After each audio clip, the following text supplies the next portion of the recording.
So, guys, now we come to one of my favorite incarnation cross. Of course, my favorite is my own. Actually, it's the vessel of love. But penetration is really nice. I like penetration. It's not sexually, it's like consciousness. My mother was that, she was waking everybody up always.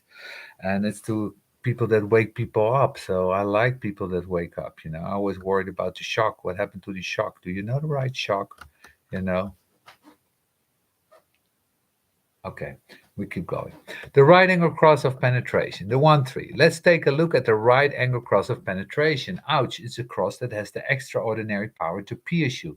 That is, the same way that we see the 59 6 has the ability to be able to penetrate. An aura that, when you're looking at on the cross of penetration, is the ability to be able to reach the passenger.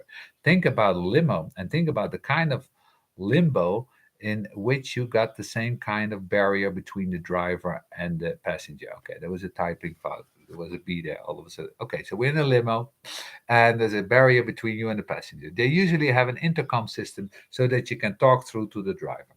And instead of the cross of penetration banging on the glass, stock, it actually yells at the driver. What's interesting about penetration is that these people have a very deep impact on the personalities that they meet. And you're dealing with a very powerful configuration. Penetration is all these 50s, 51, 57, 53, 54. You're dealing with this ability to shock, to intuitive, capacity to penetrate. After all, the 57 is the capacity of intuition to go through anything. So there are these beings that have a feel for breaking through to your personality, which doesn't necessarily mean that they go any further. They don't. It's like talking about being a seeker. Being a seeker never means being a finder. It just means being a seeker. And being a penetrator doesn't mean that you've penetrated. You have something to do. As a matter of fact, the thing about penetrators is that the moment they penetrate, they're lost. What am I doing here? After all, these are helpless beings like everybody else. And in ignorance, they do not know or recognize that they're gift. So they penetrate the surface, which is what they're good at. And then they don't want to do that. So they back away. The marrying maiden is deeply, deeply, deeply tribal. It's about as tribal as you can get because it's the belly of instinct and the smell. It's really tribal. And everything about the 54 gate is that this is the front of what the tribe needs.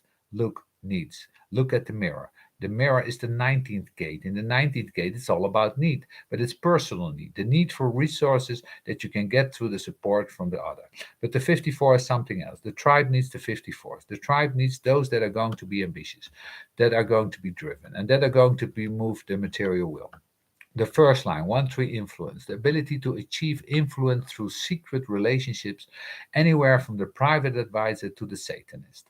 That's the first line. Now, if you don't think that these are conniving people, you've missed the point. They really are. This 54, particularly the 1 3, this is where you begin to get to the dark side of the 1 3s. Most 1 3, when they get through an experience and it doesn't work out, their pessimism is increased.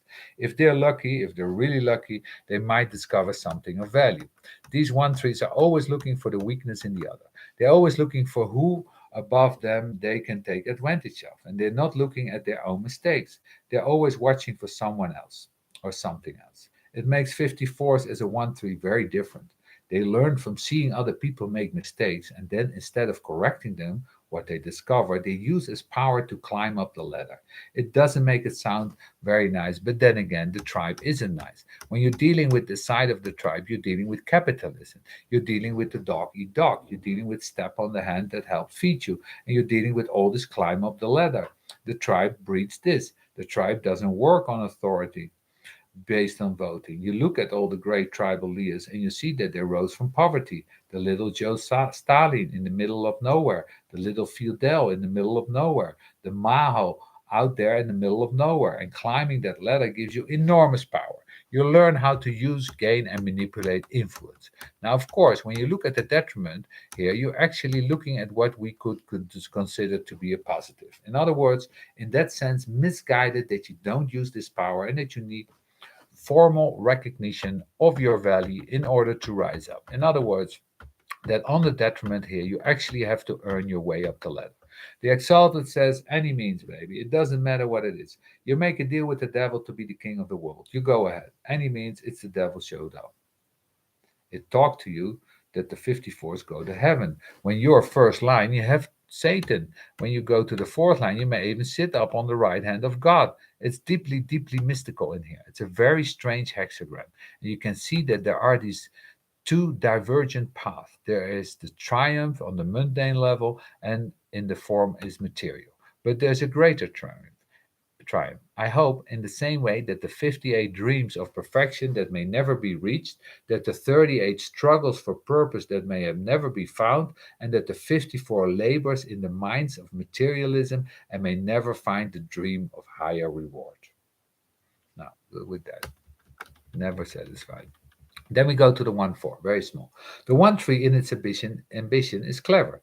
The 1-4 is stuck because what happens to the 1-4 is that they're only really going to go in one way or the other, and it's going to be dependent on the way in which they are raised and in what kind of environment they're raised. And if you're raised in an entrepreneurial household where the father brags about being able to pull off a deal and pull the wool over somebody's eyes, you know which way the 1-4 is going to go. If you grow up in the house of a wage slave who dreams of the day that they're recognized by the foreman so they can get out a bit of they can get a bit of an increase and they can get it, and you see how excited and wonderful they feel that they have this little recognition, then you know which way the 1-4 is going to go. In other words, it's not so much that it has the capacity within it, like anyone, other than it's fixed to live out either side of this variation. But the tendency in the 1-4 is to accept the conditioning, because for the 1-4, the important thing is build a network to get noticed. So you can go off that wrong. You can go to the wrong. I never heard about wrong, RONG. Anyway, that's what Ra said. So yeah, don't be stuck. Keep going. Network. Check your friends.